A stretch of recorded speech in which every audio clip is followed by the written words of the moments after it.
the questions coming into the chat, Wade, or YouTube or Teams? The chat on Riverside. Oh, we're live here. Okay, hi everyone. Yep. We're still a few minutes before start time. We wanted to get the session started so people had a chance to get logged in to be able to watch, but we will wait a couple of minutes before we get started. And if you're listening in a future date, hopefully this part will be edited out and not be part of the podcast archive. That's right, Wade. We'll get started.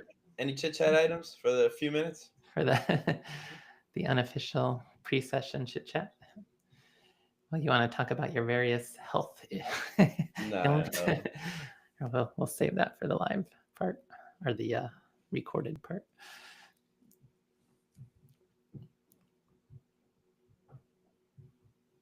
Alex is bravely here running a high fever today.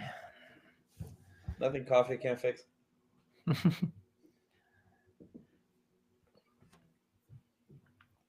me see. So we'll get started here. Maybe another minute or two, get to the top of the hour. And then we'll get started with the YouTube live. All right, we got 20 people watching so far. Oh, how do you see that? I don't see any. I opened up YouTube. Oh. Be careful that we don't get feedback from the... Oh, yeah, let me close it. You're right. All right, let's get started. We got 20 folks here. It'll be fine. Hey, everyone. Thank you for the YouTube live. This is something we're trying to do more and more of, just to be at the ready. Just so you know, we have trouble listening to the YouTube while doing it at the same time. We get this weird echo. There's like a 7-second delay. So your questions, while you're typing them into YouTube, we're getting them sent in by Bree and Amber, who are just monitoring for questions, and they'll type it in for us. That being the case, we have a few questions that were sent before the live session in anticipation of us doing this. And Wade, we can fire away on those. What do you think? Well, yeah. Although, do you count that as a start? I don't. We're still before the start time, and let's start fresh. Okay, but that was a great introduction. But thank you. I think ultimately it will not be part of the episode.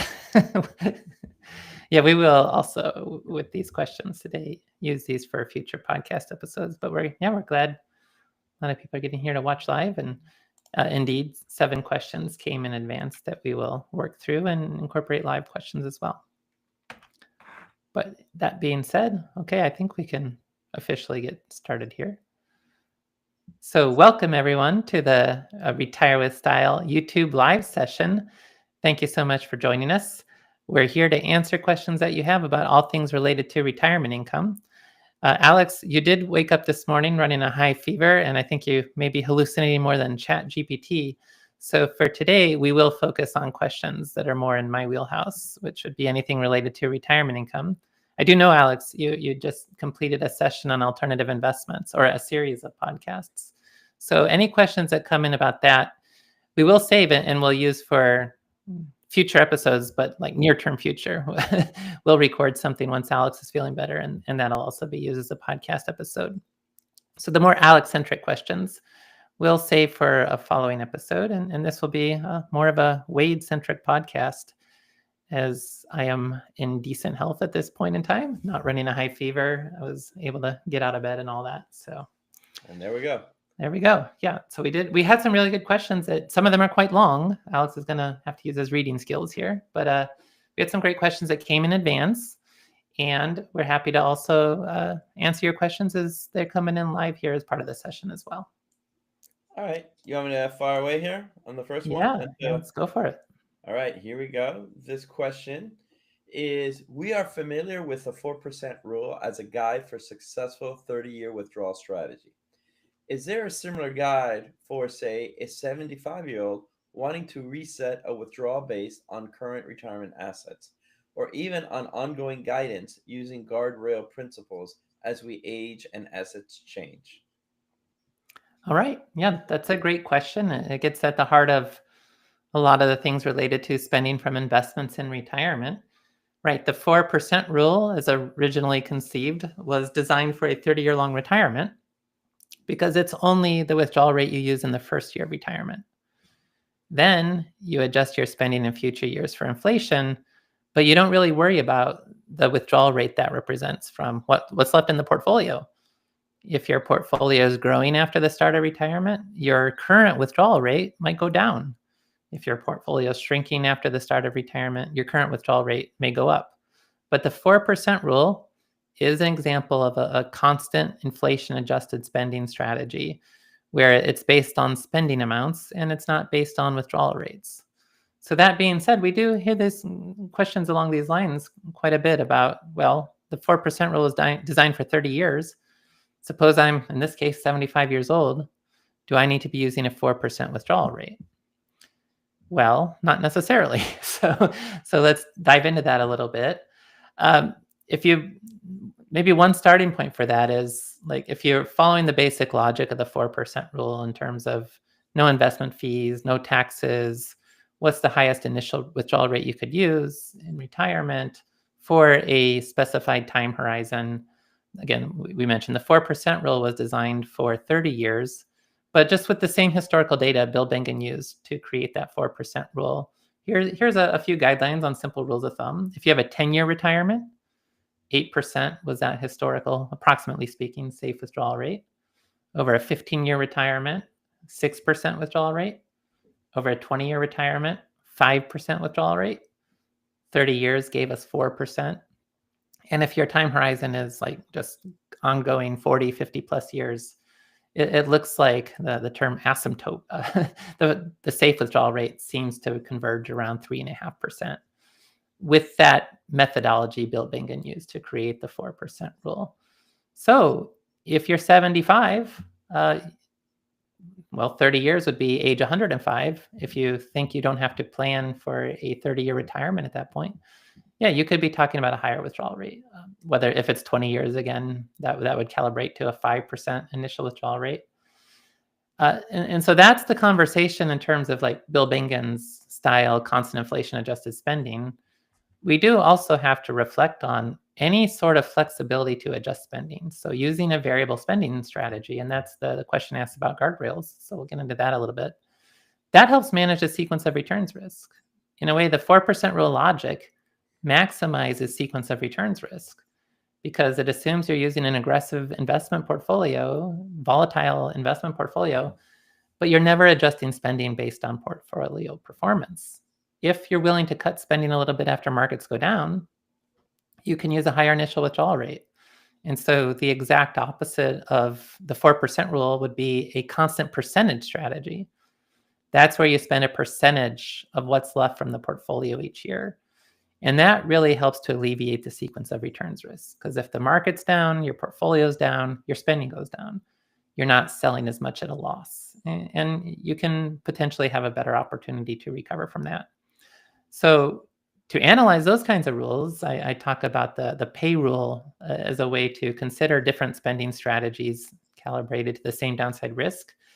With the Retirement Researcher Academy, we do have a pay rule calculator available that we're currently making significant updates and revisions to make it better aligned with how I talk about the pay rule in my retirement planning guidebook. I'll do a workshop on that in July where we'll go through all the different spending strategies. But ultimately, you've got, when we talk about guardrails, and the way it's going to work in the payroll calculator, there's really three broad guardrail or variable spending strategy type approaches that you might consider. And the guardrails are just putting some sort of control over maybe starting back a moment. So constant inflation adjusted spending, the benefit is, you know how much you can spend every year. The disadvantage is it amplifies sequence risk and you may run out of money and then you can't spend anything. But otherwise, as long as you have money left, you can spend something. Constant percentage is at the other extreme. You'll never run out of money with a constant percentage strategy, but your spending might be quite volatile because it's fluctuating with your portfolio performance. So guardrails or any kind of rule, variable spending strategy is trying to strike some sort of balance between those two. You want to adjust spending to help manage sequence risk, but you don't want to adjust it too much. You want to have some sort of control over how much those spending fluctuations would be. So with the payroll calculator, just the way we envision looking at that, you can have constant amount strategies. These are cousins of the 4% rule, but they're going to put some sort of guardrails around how much the percentage of the remaining portfolio can fluctuate. So, or it could just be, in certain situations, I don't take the inflation adjustment, but I'll spend a constant inflation adjusted amount every year, but say subject to, I won't ever spend more than 8% of what's left. And that would be, I'd reduce spending when my portfolio starts to decline. Or I might say, if my portfolio keeps growing, I want to spend more. I'll spend at least 3% of what's left in my portfolio. So if my portfolio grows significantly, I'll start spending more. That would be putting guardrails around a constant amount. Then you have constant percentage type strategies, but you can put dollar guardrails around that. So you could say, well, I'll spend 5% of what's left every year, but I'll never spend more than $100,000 in a year, or I'll never spend less than $50,000 in a year. Whatever the case may be, you're putting guardrails around the constant percentage strategy. And our payroll calculator will let you analyze those types of strategies. And then the third one would be the actuarial methods. And that's going to be related to constant percentages, but the percentage isn't constant. It increases with age as your subsequent time horizon gets shorter, kind of like what we talked about at the start of this question. With shorter time horizons, you can use a higher withdrawal rate because the money doesn't need to last for as long at that point. Now, the RMD rates published by the IRS for required minimum distributions are a guideline around that. And at age 75, the RMD rate is 4.1%. Now, generally, that's viewed as pretty conservative because with the RMD rules, you're really assuming investments don't earn any return. And you're also assuming it's a couple and one spouse is 10 years younger than the other spouse. So you might increase above RMD rates to be a little bit more aggressive with your spending. In the most recent edition of the Retirement Planning Guidebook, I talked about taking those RMD rates and multiplying them all by 1.65 as a case study where that would calibrate some of the downside risk with other spending strategies. And with that, it would be a 75-year-old would be looking at a 6.7% withdrawal rate. So to summarize all that, 4% rules identified for 30 years. If your time horizon is shorter, you could increase above that. And also if you're willing to be flexible with your spending so that you can help reduce some of that sequence of returns risk, you could use a higher distribution rate as well. Nice, Wade.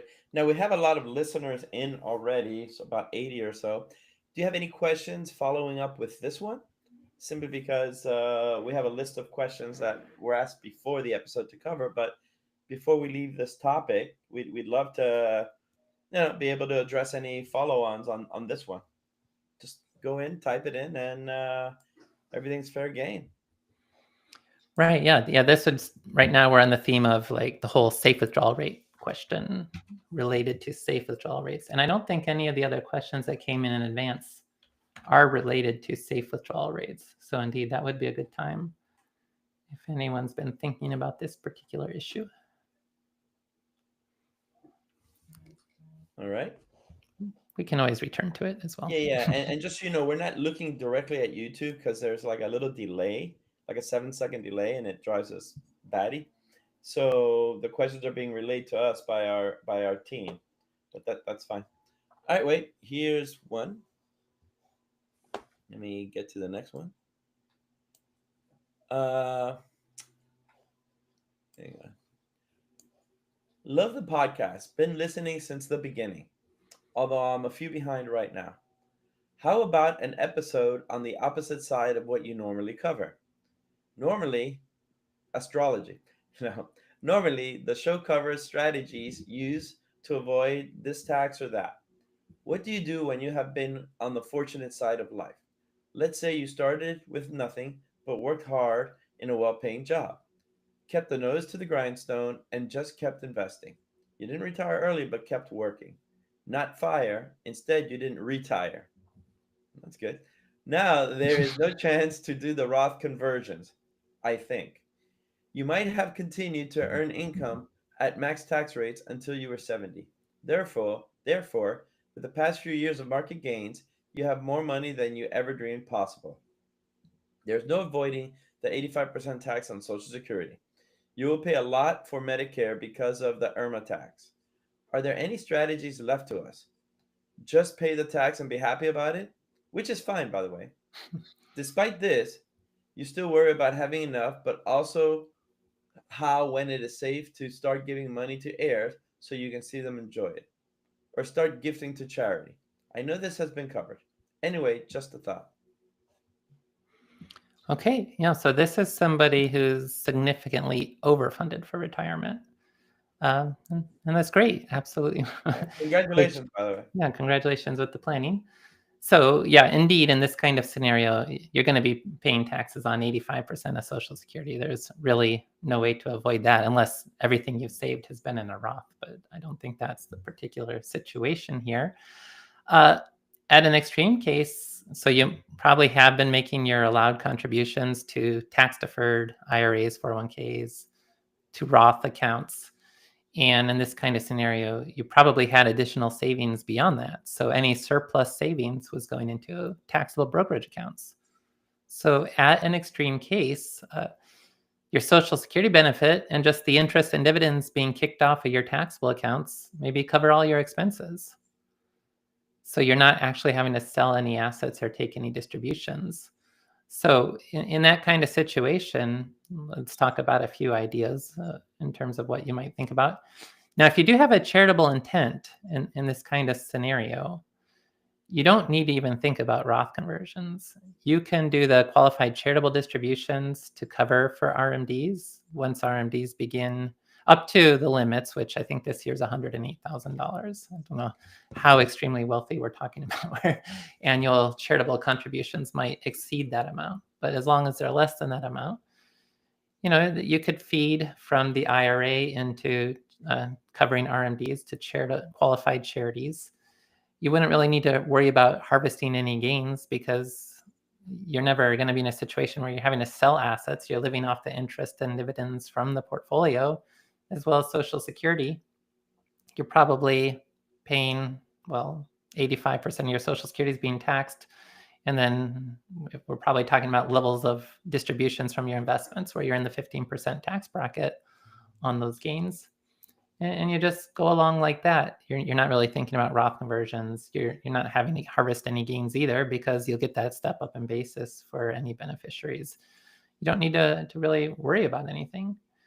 Now, with the gifting side of that, you do have that annual gift exclusion limit. This year is $19,000 to each individual and from each person. So if you're a couple, that could be $38,000 in 2025 to each individual you'd like to gift to. As part of the exclusion, so that doesn't impact any sort of estate planning. Now, if estate taxes are going to be an issue for you, that's a whole nother conversation. We won't really get into specific strategies around different irrevocable trusts and things. But if the estate tax is not an issue and you're wanting to, or it might possibly be an issue, but you're not going to go too deep into the trust planning for that, making those annual gifts, especially if you're able to do that without selling assets, could be definitely a consideration there. Beyond that, if you think you are going to be at a point sometime where you're going to have to sell assets to meet expenses, or if charity is not really a consideration, you might consider Roth conversions up to at least the standard deduction or maybe in the 10, 12% brackets. But you do want to be careful about preferential income stacking. That's going to be the first constraint on any Roth conversions. And that's where if I'm doing the Roth conversion, pay tax on that, but then that's also pushing some of my long-term capital gains, or in this case, probably qualified dividends from the 0% bracket into the 15% bracket. Though in this kind of scenario, you may have so much annual preferential income that it is already getting up to the 15% bracket before you start taking ordinary income. In that case, you don't have any preferential income stacking problem. You can go ahead and do Roth conversions, paying taxes at those lower brackets. And then at that point, what you're looking out for is the IRMA surcharges. You might want to keep under a certain IRMA threshold. Now, you will face at some point the net investment income tax, but that's a marginal rate of 3.8% that preferential income stacking might impact. Or at some point, your gains going from 15 into the 20% brackets. That would be an extra marginal 5% that you might ultimately want to manage. But you could have some flexibility there. And beyond that as well. So, well, yeah, I think that's most of the ideas I had in advance. Oh, one consideration is your RISA style. So, because I think there was a nuance in the question, are you worried about when you can give to charity without jeopardizing your ability to meet your own retirement expenses? And a lot of people do worry about that. And you might be in a situation where you're not needing to sell any shares. You're able to live off the income generated from the portfolio, but you're still worried about running out of money. So if your RISA style suggests you have this concern, you're worried about outliving your assets, you have that longevity concern. If you are more safety first oriented or commitment oriented, you might look at ensuring that your lifestyle is fully covered through reliable income sources. And then that really does give you the flexibility that beyond that, it's all discretionary wealth that is ultimately probably going to be earmarked more for beneficiaries.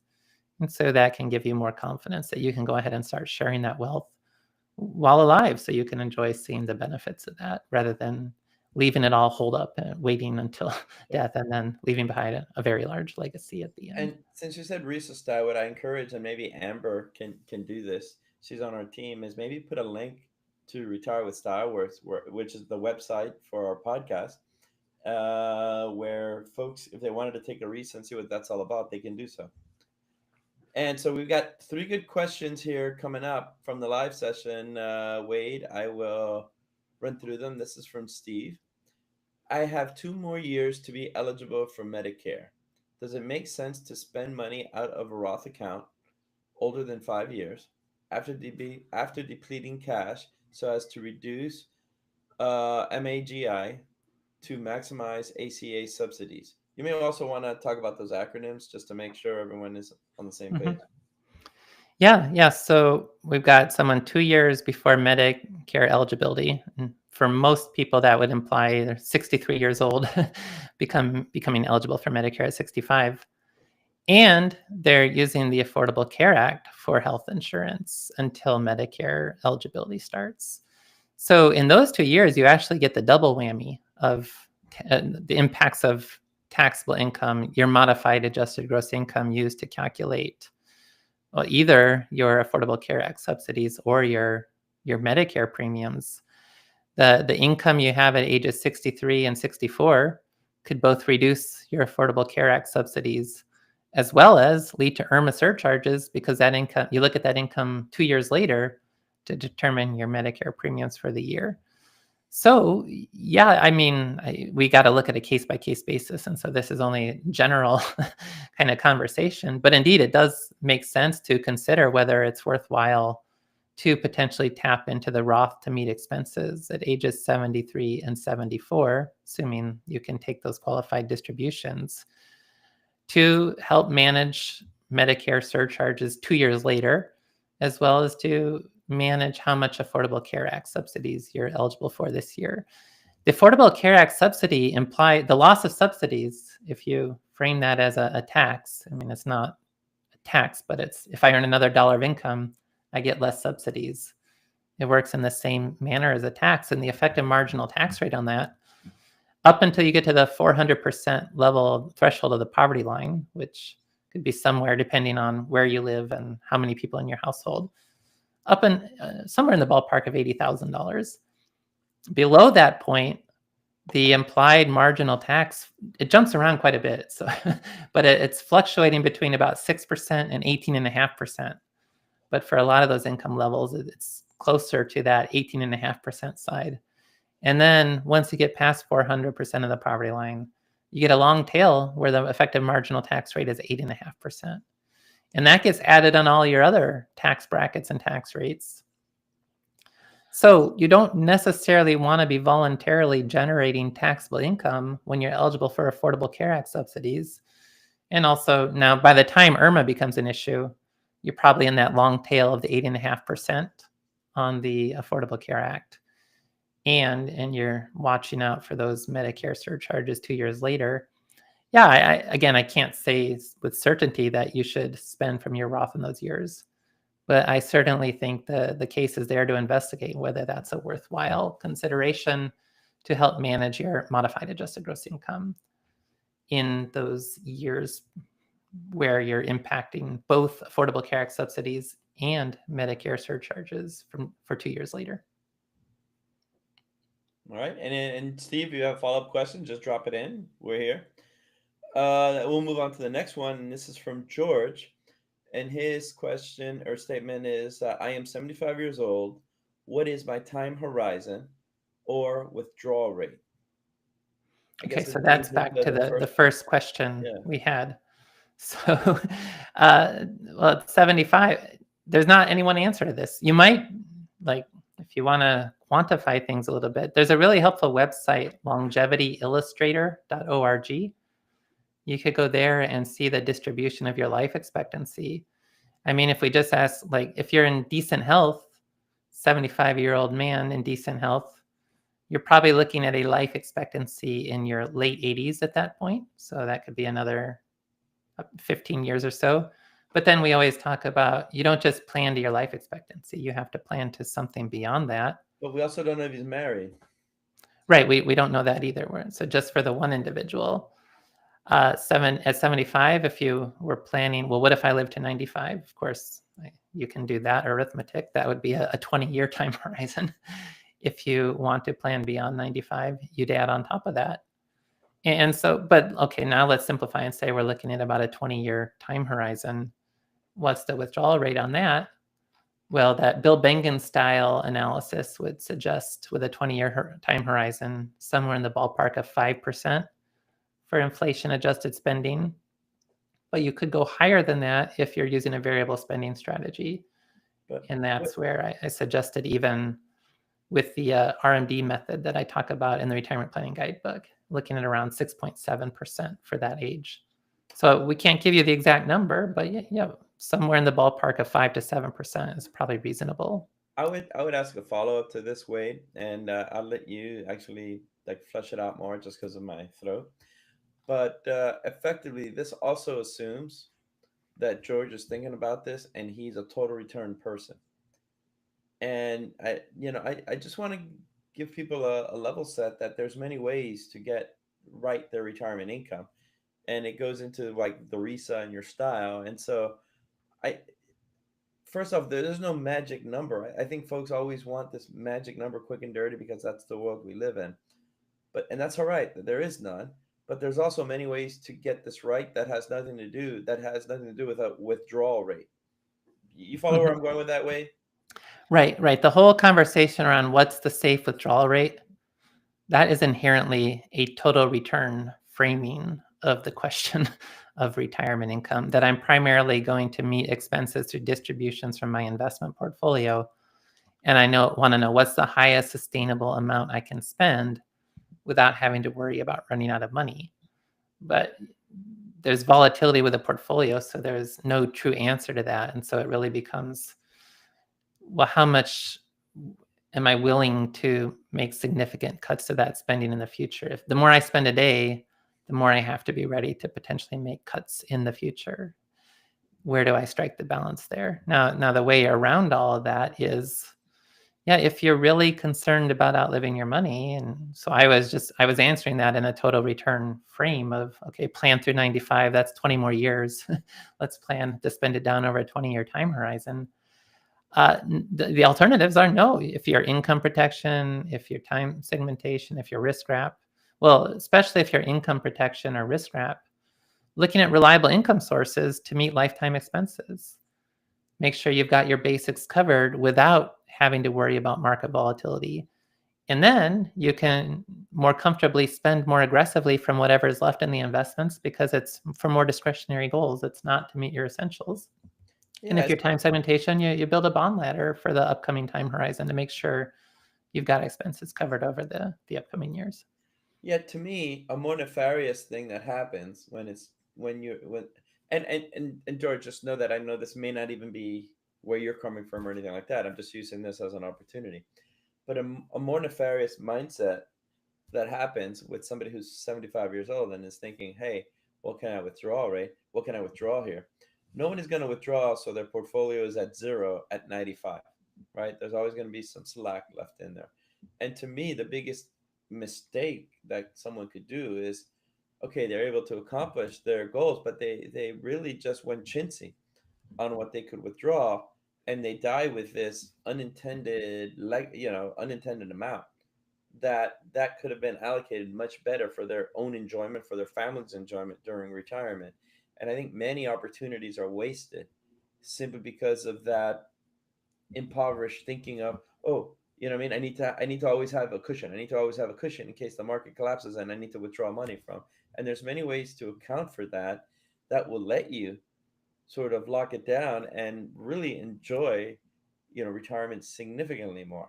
Wade, do you agree? Disagree? Yeah. And the dominant paradigm in the consumer media is total returns for retirement, because it's total returns is what you generally do pre-retirement.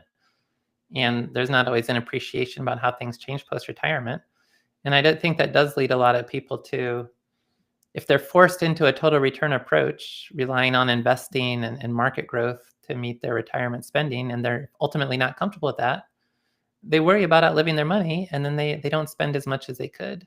Whereas being able to build a floor of reliable income might provide a much stronger foundation for them to spend more in retirement and enjoy more in retirement. It's that idea of a license to spend that you get if you're worried about outliving your money, to have contractual protections backing that spending power in retirement. So it's not to say that total returns is right or wrong. It's just our research consistently shows about a third of the population is properly reflected with a total return approach, which means 2/3 of the population might also want to consider other strategies beyond just asking themselves, what's the safe withdrawal rate from an investment portfolio? Yeah, I mean, our work will be done when we don't get that question. We get a question like, what strategy makes the most sense for me, et cetera, et cetera. Because to some extent, you could up your withdrawal rate significantly if for essential expenses, you have some sort of bond ladder. Yeah, I mean, and then discretionary, you treat it more for total return. There's many ways to blend that will allow you to really maximize that spending. There should be a calculation way. You know how the Sharpe ratio is return per unit of risk? There should be a withdrawal per unit of headache. There you go. I think you just got a new research topic. No, but right, like that kind of thing. That way you can just enjoy yourself. But here's another good question, and again, keep them coming. I mean, it helps us with momentum. We got one from Ray, and it's, thank you for sharing your knowledge to us. He's referring to me, obviously. Wade. Should we spend our 401k down first? I'm 67. I have not taken Social Security yet. Thank you. So this is another one of these kind of generality kind of questions that I think it depends, but go ahead. Yeah, we've got to definitely throw a strong "it depends" caveat on the start of the answer. But and so the conventional, like to just back up a moment there, the conventional spend down strategy for retirees is you spend down your taxable account first, then you spend down your 401k, your tax deferred 401k or IRA if you've rolled over to an IRA. And then once that's gone, then you spend from your Roth account. Now, that being said, maybe there is no taxable account, and that would point to the 401k. But also, at the very least, like directionally, yeah, I would say that you probably want to be thinking about spending down from the 401k in those years before Social Security started, because that can help better set you up once Social Security begins. Up to 85% of your Social Security benefits are taxable. And if you're able to cover your expenses from your 401k before Social Security starts, you may not have to take as much out of your 401k. Oh, I'm just assuming he's going to delay to 70. Well, I have I'm not 60. taken Oh yeah, I'm Social Security 67. yet, Haven't so taken Social Security yet. So yeah, you're probably yeah, delaying that's a good towards assumption. 70. So yeah, you're delaying to 70. You're going to get more inflation adjusted spending from Social Security at that point. It's okay to be spending on the 401k in the meantime. And then once RMDs begin for you, whether at age 73 or 75, depending on your year of birth, RMDs might be less because you've been spending down. And so everyone's situation is different, but unless you're extremely wealthy, you might be able to get that tax rate on Social Security to be on less than 85% of your Social Security benefits. So yeah, definitely consider spending from those more tax-intensive sources in the years prior to starting Social Security as a general answer. but with the caveat that everyone's situation is different and there could be something we didn't address that might impact your decision. Excellent. All right, we got another question from Brian, and again, keep them coming. We're here. We're gonna try to get to as many of these as we can, and frankly, if we don't get to them now, we will have dedicated episodes where we just run through them. So just put a question in, and we'll make sure you get taken care of. Now we have one from Brian. For a couple that has no heirs and wants to leave their estate to charity, how much sense does it make to amass money in Roth accounts? Besides the besides the widow's penalty, are there other good reasons? So no heirs and want to leave their estate to charity. How much sense does it make to amass money in Roth accounts? Besides the widow's penalty, are there any other good reasons? Well, the whole logic, like, do I want to contribute to a Roth or to a tax-deferred account is, when can I pay the lowest tax rate? If my tax rates are higher now, I contribute to an IRA, and then I can take out of the Roth at a lower tax rate. If my tax rates are lower now, then I want to contribute to the Roth. But for money that goes to charity, the tax rate is zero. Assuming it's a qualified charity, they don't have to pay taxes on it. So that would lead to, you don't want to be paying taxes on the money and putting after-tax savings into a Roth if you're quite sure that ultimately is just going to go to a charity. Even if the tax deduction is only the 10 or 15% range, that's still better than 0% in terms of my tax rate would be higher today. I want to be contributing to an IRA. So the basic logic is any money that you're pretty sure is going to go to charity, you don't really want to be paying taxes on in order to get it into the Roth, because you don't get any tax benefit from moving money from a Roth to a charity. You'd want to lean more towards getting tax deductions now, holding it in the IRA, and then being able to either do qualified charitable distributions or just leaving the IRA to a charity where there's no embedded income tax liability from the charity's perspective. They get to take that money out at a 0% rate. Now, if there's a chance you may need to also spend that money, I guess that's where the widow's penalty and other things come into play.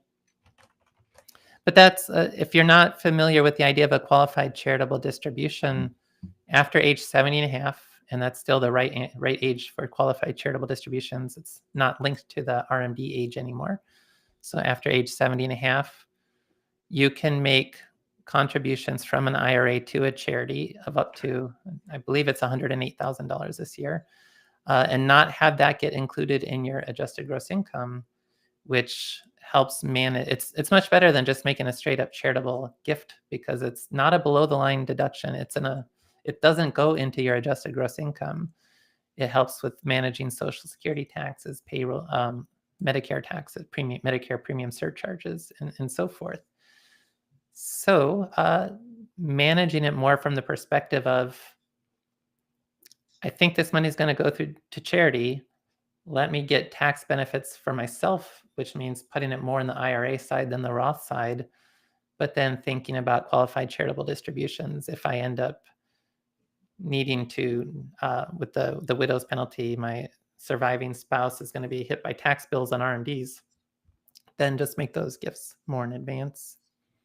Nice. And Wade, how I'd be thinking about it. Wow, we're no Mr. Beast. We have like about 100 folks that are on, and questions keep on coming in. And I'll say, please send us questions. I mean, the opportunity to have Wade and directly answer questions for your retirement planning is a pretty unique opportunity. So we'll continue with this one. This is from I don't have the name in front of me, but it's 5 years away from one spouse retiring. In parens, the other will retire 2 years after that. In general, what are your thoughts on focusing on paying off the current mortgage, $88,000, versus contributing to a Roth IRA during that time period? We can't do both. Our original thought was that we wanted to get rid of the mortgage since it would closely match the cost of our monthly Medicare premiums that will kick in 5 years. 5 years doesn't seem like a very big time horizon for growth or decline, I assume, in the market. of Roth contributions. So we thought we'd attack the mortgage balance. Thoughts? P.S. Wade needs to show us 10 push-ups before. Oh my God. Why wasn't this the first question? Wade needs to show us 10 push-ups before this YouTube session ends today. No less than 5. Wait, let's do the push-ups first, and then we'll work into the the other the other Yeah, part of the that'll be off camera. Let's see. there we go. I'll have to do after the episode. But yeah, I mean, this is an important question. So there's always a lot of things that go into, like, should I pay off the mortgage or not? On the pure math side, one is simply, what's your mortgage rate? These days, some folks have mortgage rates that are significantly below what treasury bonds are paying. And so that really speaks to, Wait, can you, that's a good question. It comes up every once in a while. The piece about paying off mortgage versus treasury bonds, and how there's a little kind of analysis with that. Well, yeah, I mean, if a mortgage is like a negative bond, instead of paying you interest, you're paying it interest. But if my mortgage rate, just to say, is 3%, but I could buy a bond that yields 4%, rather than paying off the mortgage, I might as well put those funds into a bond paying 4%, make the mortgage payment at 3%, and have an extra 1% left over. That's kind of the logic there. And that's on the pure math side. On the behavioral side, some people really don't like having a mortgage. And so if you just will sleep better at night and feel more comfortable paying down the mortgage, that's probably more important than any of the math considerations. It can also speak to your retirement style. That if you want the peace of mind of not having a mortgage, that's probably the first consideration. If you're really more flexible about whether or not you have the mortgage, and you're just really asking mathematically, what's the best approach to take? Well, that's where, okay, going back to where we started, depends on the mortgage rate you have. But also, like, if you're comfortable having the mortgage, unless the rate is too high, the odds are that you could probably earn a higher rate of return on investing than you could on the mortgage. And the putting money into the Roth, that's one of those things where you never get a chance to redo it. Like, any year you don't make the Roth contribution, you're just going to have less money in the Roth. So it's not just about what would the investment return be in that next year 5-year window that we're talking about, but really, what's the lifetime impact of having more money in a Roth and having that additional tax diversification and flexibility? And that gets more into the whole tax planning over the lifetime type conversation. So that being said, again, behaviorally, are you comfortable with a mortgage or not? If not, that definitely, there's no problem with paying off a mortgage. If you're fine having the mortgage, that probably does speak more. If you are more total returns in this regard, potentially leaning more towards building up that Roth while you're able to. And then you can always pay down that mortgage later. And if you get into a tax situation where you need to be able to meet those fixed mortgage payments, but you don't want to generate taxable income to do that, those funds could always come back out of the Roth at that point to make those mortgage payments. Okay. I hope that covers it. Yeah. And we got a nice burst of questions, so that's awesome. We got a question from Carl. Withdrawal strategy: 5 years in cash bonds, other money in stock, end of year market up, refill cash bonds. Okay, so hang on. There's a little bit of a Tarzan component to this statement. All right. Withdrawal strategy is 5 years in cash and bonds, other money in stock. At the end of year, market up, refill cash and bonds. Market down, you wait. Okay, so I see what this is, sort of a strategy here. What do you think? I don't know of many people discussing. Yeah, this is the classic time segmentation. Yeah, this is approach. It's common. Go on. It's one of the 4 retirement income styles. So if your retirement income style is time segmentation, yeah, doing something along these lines is definitely what you want to be thinking about. If anything, the thing here that translates into some of the work you've done is when to decide to refill the bond ladder, and that critical path stuff that you've done. Yeah. So I see vibes in this question. Right. The question scrolled off my screen here. Where'd it go? Oh, we have a lot of questions now. I think okay, I'll read it again. Here's a withdrawal strategy. And Carl is just speaking in bullet points, so that's fine. 5 years in cash and a bond, other money in stock. So he's got, I assume, he has expenses that he needs for 5 years in cash and bonds, other money's in stock. At the end of the year, he'll replenish the cash and bonds if the market is up. If the market is down, he'll wait. What do you think? Yeah, okay. So this is a classic time segmentation strategy with a 5-year fixed income bucket. And with annual checking to see, so I've got 5 years of bonds, cash and bonds. After 1 year, I've spent a rung of that ladder. I now have 4 years left. Do I want to replenish it back out to 5 years or not? And then the basic idea is if markets are doing well, or is the wording here, like if the markets are doing well, I replenish. If the markets are not doing well, I don't replenish. Yeah, that's classic time segmentation. There's a lot of different ways you could decide whether to replenish the bond ladder. The critical path that Alex mentioned is the more classic. That would be the asset dedication approach. You could also do a more simplified, if the market was up last year, I'll replenish this year. If the market was down last year, I won't replenish this year.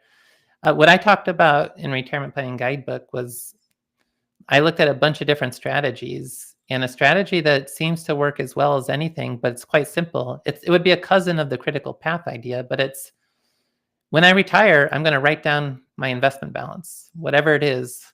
And then I don't have to inflation adjust that number or anything. I just remember, okay, at retirement, I had $643,000. Then in the future, when it comes time to decide when I want to in this case, whether I want to replenish the ladder, if my portfolio balance is higher than when it started, I'll take some of that surplus and go ahead and replenish the ladder. If my remaining portfolio balance is below that initial starting amount, then I won't replenish the bond ladder. And that gives more opportunity for the portfolio to grow and recover so that in the future you can then replenish the ladder. If time segmentation is your style, that's a perfectly viable retirement income approach. It does rely on the idea that you're kind of generally comfortable. Markets will grow over time.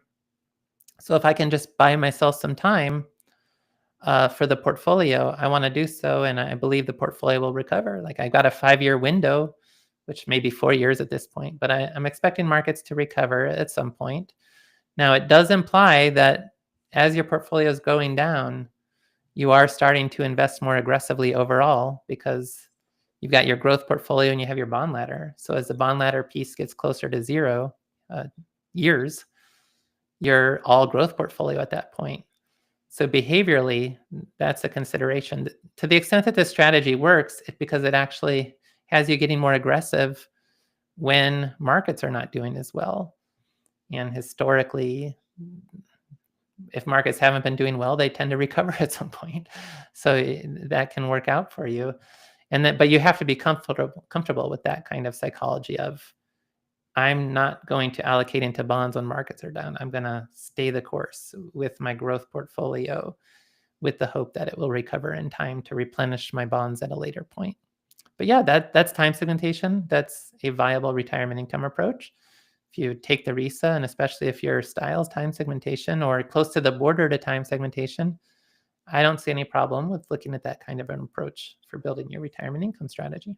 Perfect. And again, keep on sending questions. If we don't get through them in this hour, we'll have sessions where we get them all. So just use the momentum to ask away. Here's another question, Wade. What key steps? This is from 502mm 444. What key steps might be considered in the 3 to 5 year run up to retirement at 65? Not claiming Social Security till 70. The only thing I would contribute to this before you go on, simply from my voice standpoint, is I think once you know your style, you're able to develop a checklist of things leading up to retirement that will make sure you can transition smoothly, as opposed to running yourself into a corner that you then need to back out of. But Yeah. And so in this case, the individual would be between 60 and 62, planning to retire at 65, delaying Social Security to 70. What are some of the things they can be thinking about at that point? We always say step one of retirement income planning is take your RISA as the first step towards thinking about retirement. And that will help you identify, and that's a free resource available to everyone, help you identify your retirement income style. And then you're just starting to think in terms of along those lines. If your total returns, you don't necessarily make many adjustments to the portfolio other than possibly if just changing your asset allocation as it's linked to your age. But if your time segmentation, like with the previous question, in the 3 to 5 years before retirement, it might be a matter of reallocating. Instead of putting into bond funds, I start to build that bond ladder. And so then I get to retirement with an upfront bond ladder to cover the next few years of expenses. If I'm income protection or risk wrap, I might be thinking about having some sort of deferred annuity where I'm starting to allocate into that protected, reliable income, and the income will turn on at 65 or at some point after that age. Beyond that, you want to be thinking about Medicare at 65. What sort of decisions will you be making with Medicare? You want to make sure you've considered long-term care planning, thinking about where you want to live, what do you want to do in retirement, making sure you have a plan for how to fill your time in retirement, the non-financial considerations of retirement. What else? Well, there's a lot of things to be considering, but that would be some of the important ones in those years before retirement. What kind of retirement strategy do I want? Are there steps I can be taking now to transition from my investment portfolio into a retirement portfolio that may incorporate some other tools that you don't usually think about pre-retirement, such as an income ladder, income bond ladder, or annuities? You have thought about Social Security, but thinking about Medicare and healthcare, thinking about long-term care, thinking about where you want to live, thinking about what you're going to do with your time in retirement, investing not just financially, but in your relationships to make sure you've got that foundation to get the most out of retirement and have social contacts and have a life outside of work. It can take work to prepare for a life outside of work. And so making sure you're thinking about those issues as well. Okay. Here's another one. What is the best way to determine if Roth, this is from Nancy, what is the best way to determine if doing Roth conversions before starting Social Security is worth the expense of stepping into IRMA? Mm-hmm. So IRMA can be a threshold where people stop. There's not going to be any one right answer to this, but remember about IRMA. So this is the Medicare increases in monthly surcharges. There's 5 different income thresholds in the US tax code, where if you have $1 more than that, you're going to be paying per person on Medicare in that household, either a single person or a couple. With the first IRMA threshold, it's an extra about $1,000 per year. And then a couple of the thresholds, there's a $1,500 bump. But it's just for the 1 year. So the thing about IRMA, it's if you get hit by IRMA, people really hate IRMA, but it's not the end of the world if, like, for 1 year you end up paying an extra $1,000 or $2,000 if there's a couple both qualified for Medicare. Now, of course, people hate doing that. But if you're thinking about long-term tax planning, you're really looking for opportunities to pay taxes at the lowest possible rates over your lifetime. And so, yeah, the $1,000 surcharge is something you want to monitor. It may not always be something you want to avoid. If you're at higher wealth levels where you may be managing like the 32% type tax rate in retirement, it's quite possible that you could pass through the first or second IRMA threshold as part of the tax planning, and that can still lead to more after-tax spending power over your lifetime. So it's not necessarily the case you want to avoid IRMA at all possible costs, but you want to be cognizant of IRMA. And it's like, as I'm voluntarily generating or generating taxable income, perhaps through Roth conversions, I have to be monitoring this is kind of the order of steps. How does that impact my Social Security taxation if I have already claimed? If I haven't claimed yet, that's not part of the picture. is this pushing my long-term gains or qualified dividends into a higher tax bracket?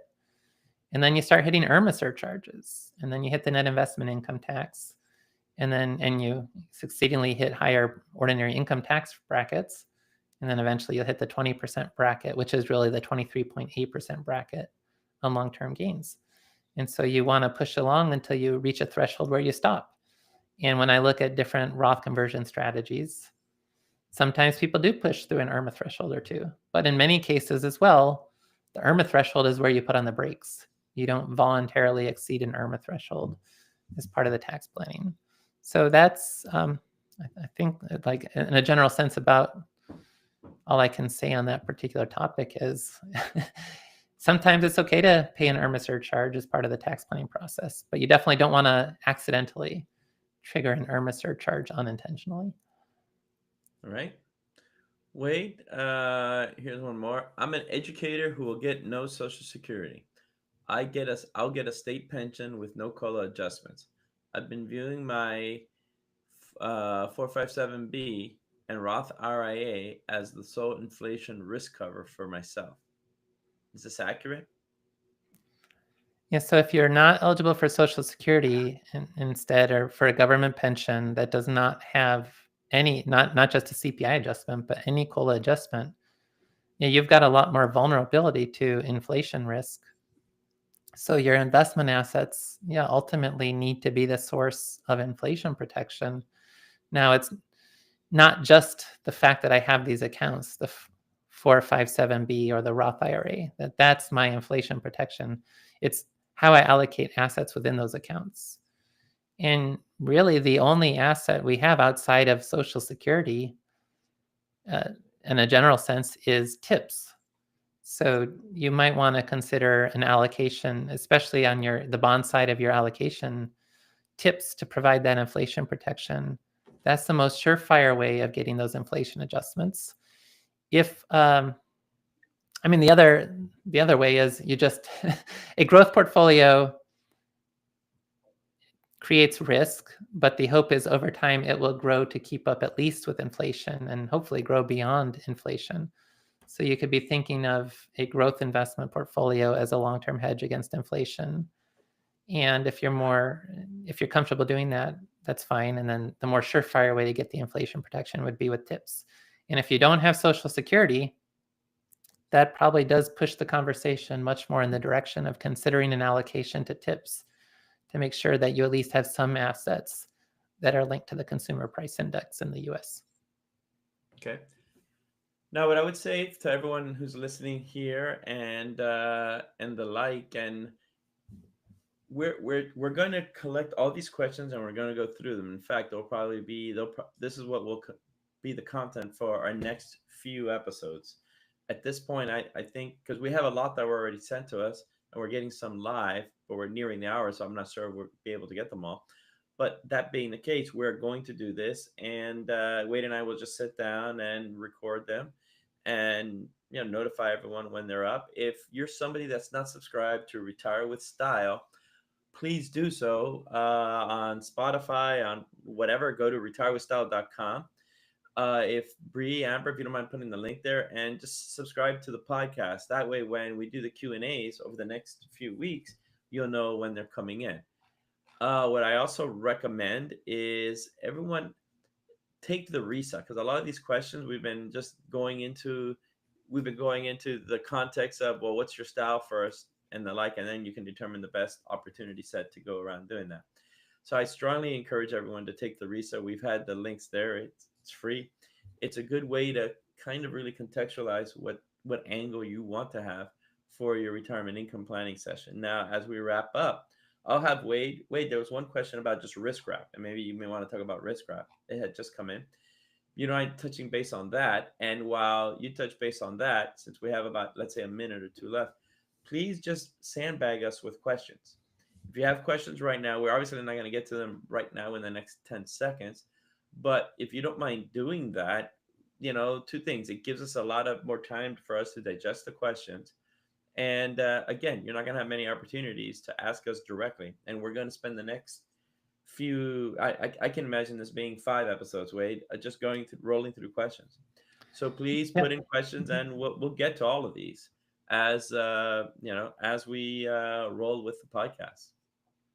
Yeah, on the Retire with Style podcast, I think today what we're recording right now was scheduled for June 24th. But then, we'll just have as many episodes as we need after that to make sure we've answered all the questions, because we've only gotten through one of the 7 that came in advance. And then we've been working on questions that have come in live. And I know there's many questions we haven't gotten to yet. But we'll keep answering those questions. We'll make sure we address them all in the next series of podcast episodes, however many episodes it takes, to make sure we answered all these questions. So absolutely, thank you, and keep those coming in. And then Alex, you said just risk wrap. Something just was allow people another 2 minutes to maybe put in questions. I figured risk wrap you can probably cover in 2 minutes. Just what it is. There was somebody from England that was asking about it. Not England. I don't know when. Somewhere. Well, I will answer this. Well, Alex, when you retire, will you be opening a pickleball training academy? Oh, there you go. Maybe. Here, I got something that's pretty cool. Maybe, okay, but not before we get out these bad boys. We created these pickleball paddles for Retire with Style. These are the samples. We've been playing with them.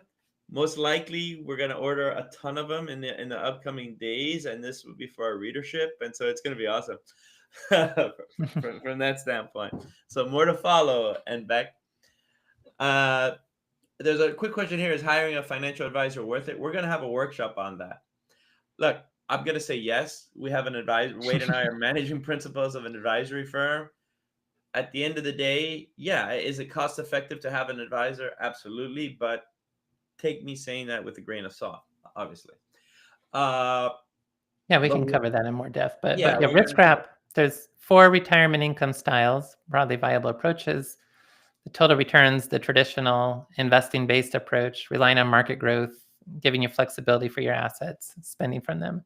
The time segmentation we talked about today with I want fixed income to cover my upcoming expenses. So I have short-term spending buckets, long-term growth buckets. And then income protection and risk wrap are both cousins of each other. They're kind of the flooring approach. Income protection is a classic. I want a floor of protected lifetime income to cover my basics, and then I can invest on top of that for more discretionary goals.